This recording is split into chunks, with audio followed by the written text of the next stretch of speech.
Happy lunchtime, everybody. So what I have here, these are called parallel guides, and they work in conjunction with tracks for track saws. So for those of you who aren't aware what that is, a track saw is a long track. Saw rides along the track, and you get a perfectly straight cut. So it's great for breaking down things like sheet goods. Sheet goods meaning plywood, MDF, that sort of thing. So one of the key problems with breaking down sheet goods is that most of us don't have a giant panel saw in our shops or a table saw with an outrigger system in it, so we can't feed an entire 4x8 sheet at a time. So we have to come up with other little tricks that are substantially cheaper. So even as expensive, for example, as this Festool track saw setup is, it's still way cheaper than a 4,000 square foot shop, which I don't have, and the requisite outrigger style table saw, preferably made by Harvey. So Harvey, if you're listening, I'd love a sponsorship. I'm mostly kidding. Initially, one of my tricks was to make these parallel guides like this. So this is the homebrew, shop built version of it. These are essentially identical, and what you do is you figure out how wide your strip is, and you take a master piece and set it, and then you take the individual guides and match them up. As you can see, these aren't set up for that, so I'm just demonstrating that you can make these. This is the easy kind of cheap shop way to do it for a few bucks and about 3 hours of work, because it took forever to route out that track.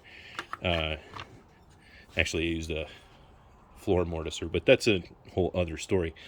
So anyhow, there are plenty of YouTube tutorials. Maybe I'll make one for you on how to make these in the future.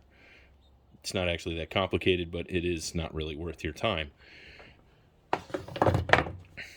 So here's a shout out to my sponsor, Seneca Woodworking. Just kidding. I paid full price for these. This is my first time actually using them, so we're going to set one up. I already have one put together on the other end, but we're going to just real quick go through this.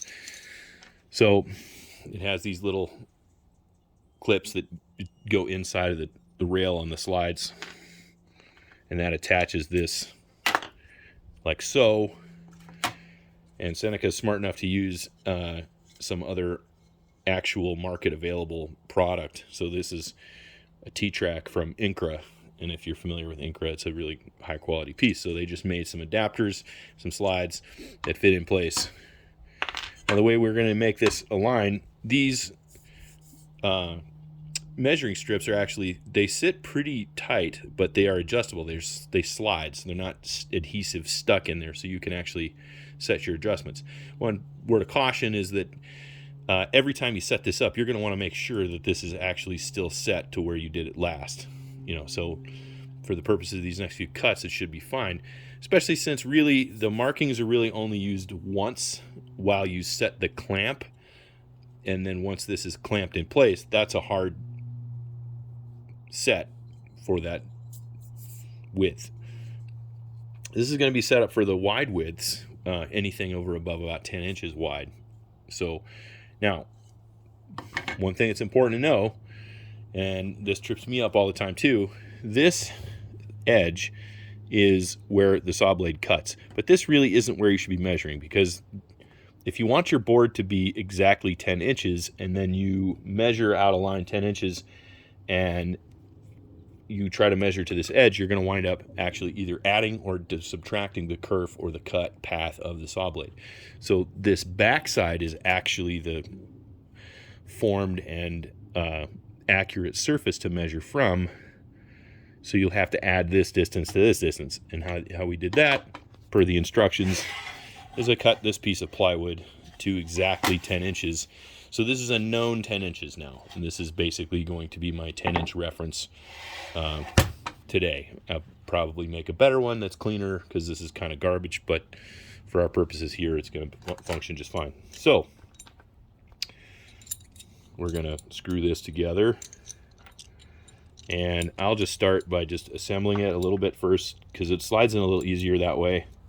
You only need a couple of thread turns in there to hold it in place. And these things aren't going to just flop around, so you don't have to necessarily keep realigning them. They'll just They just sort of sit where they go, and then when you slide it onto the track, it should fit. And then 5/32 Allen, hex key, whatever you want to call it, not metric, even though all my other Festool garbage is metric. I guess you have to have it in the actual threads. Those threads are a little tight, but then we're going to slide it into this track, and I'm going to give it about that much from the end. We'll clamp it down.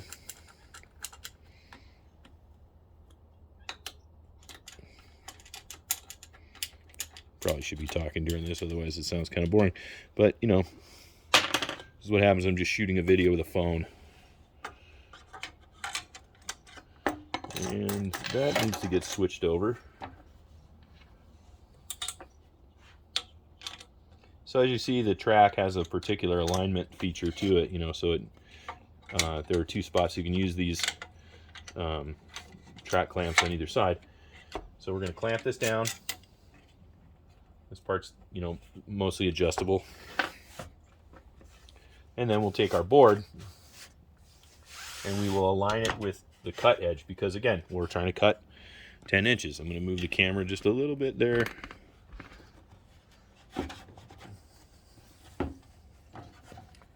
And then we will get this aligned to the edge, which is giving me a hassle. And there. That's 10 inches. And sort of from the factory, this seems to be pretty set. So now I'm going to adjust this stop all the way back to this board. And now we're at 10 inches.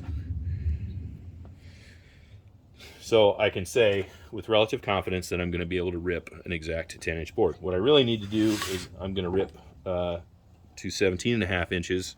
So I'm going to bring this back to 17, and on here it's marked as 16/32. And we'll clamp that down. Get that board out of the way. And then once I align the other one on the other side, we'll be able to make a cut.